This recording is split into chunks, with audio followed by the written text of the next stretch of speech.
意了，你介意火车啊？那呢，恁敢知影为虾米火车明明无起火，煞叫做火车咧？各位囡仔兄、囡仔姐，恁敢知影这题答案？对，就是因为古早的火车无亲像即摆的火车会当食油，也是食电。古早的火车爱烧土炭才会有动力，又个会清烟哦。囡仔兄、囡仔姐，恁敢有捌坐过火车？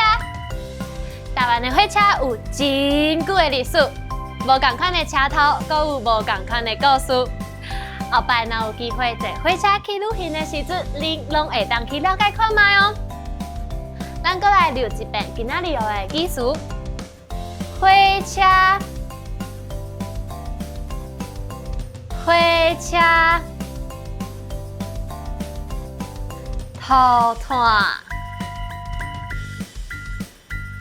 土炭。好，感谢大家的收看，咱后回再会。回家进城，回家进城。